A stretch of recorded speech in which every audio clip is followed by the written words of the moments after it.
Humor me for a second. You're a middling, working class man living in a shitty apartment with a family that, for some reason, needs food and heat to survive in an Eastern European country during the apex of the Cold War. For whatever reason, it's your lucky break. In the year 1982, the October Labor Lottery has selected you, yes, you, to work a shitty job at a newly reopened border checkpoint, connecting your fledgling authoritarian nation with another fledgling authoritarian nation, where a war with the latter has just concluded after 6 grueling years. Pay is slim, quality of the job is slimmer, risk is high, and expectations are even higher, as you are expected to figure out the ins and outs of this job that has just been dropped onto your lap. This is how Lucas Pope's 2014 seminal masterpiece, Papers, Please, starts.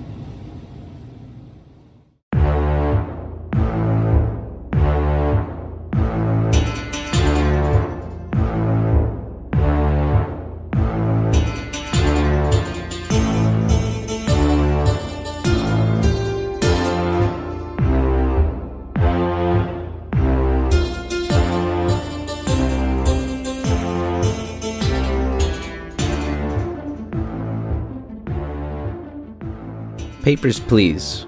Despite how little agency you have in how you, the border inspector, arrived at this position, and how little agency your employers consistently insist you have, the world around you really does end up revolving around your dinky little border checkpoint.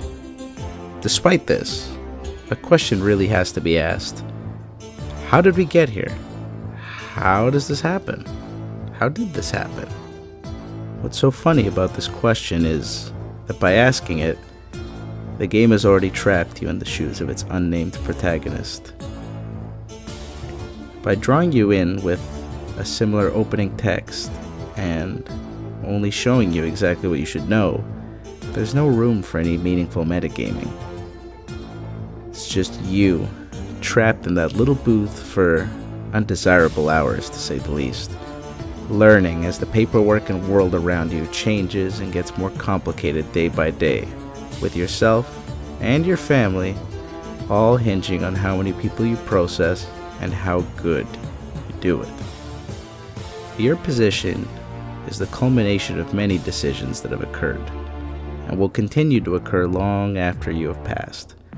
But in this moment in time, you, and only you, are the impasse, not just for the many prospective entrants into our Statka, but also for your own fate.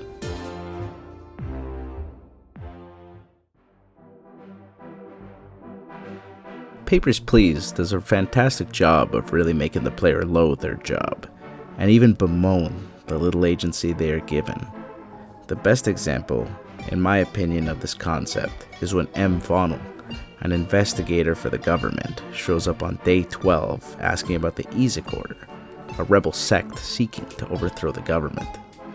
At this point, you've had sparse interaction with them, being forcefully given several documents and the option to overlook some faulty documents to aid them in advancing their goals, albeit in, at this point at least, an inconsequential manner.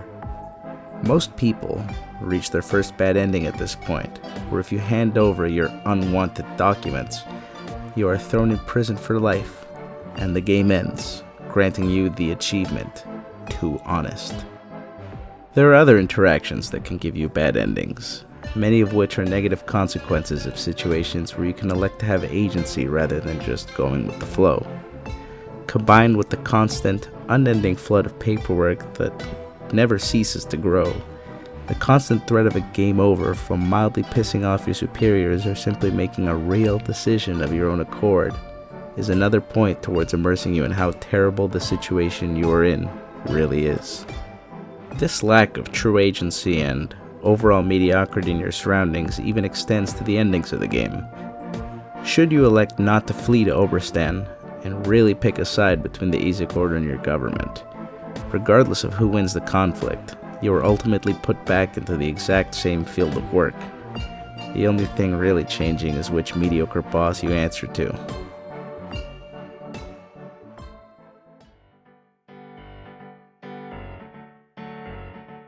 Ultimately, despite the fantastic and engaging gameplay, the mediocrity you get immersed in would make it seem like Lucas Pope's hit game would fall flat when actually having to play it. Yet, the game does something wholly fresh to engage the player when faced with the monotonous evil they initially dunk you into. Personal connections, much like the ones we make in our everyday lives, be it at school, over hobbies, or at work, are what sustain our interest in such things, making even bare monotony interesting. Lucas Pope greatly utilizes this fact of life to his advantage, with several memorable faces such as Georgie, Sergei, Kalensk, and even your shitty, stupid, lazy fucking boss, Dimitri, all adding flavor to the days as they pass by, pulling you through the narrative that, while your position could be filled by anyone, the game makes clear that, at least to the menagerie of people you deal with, you matter to them. The amount of times you can minorly affect the lives of those you meet, in ways that don't really affect you or the story at large, truly help draw you in beyond base immersion. Arresting Vince Lestrade, getting rid of sex trafficker Derry Ludham, and the beautiful reunion between Sergei and Elisa feels triumphant.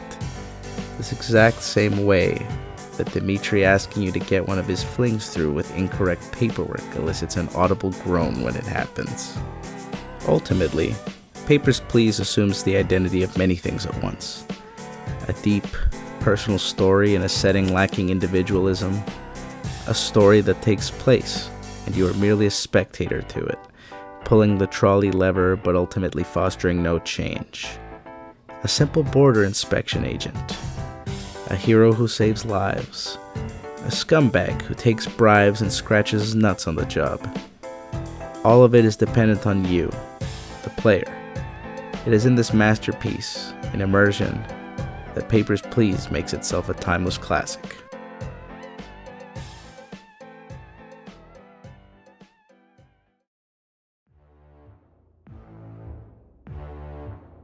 Hopefully, as I'm writing and voicing the script, this ends up being a bit of a shorter video. That being said, thank you so much for making it to the end. I know I'm not really that consistent at having videos come out, period, but rest assured, I've kind of gotten my ass in the gear, I guess. Kicked over a new leaf or something. But again, I encourage you to leave a comment expressing your opinion, or even dropping an idea for myself to share my unqualified opinions on. I read all of them, and it's very appreciated. Special thanks to my editor, eggyslang, who continues to edit these vanity projects for whatever reason. And as always, that's it for me. Have a good rest of your day.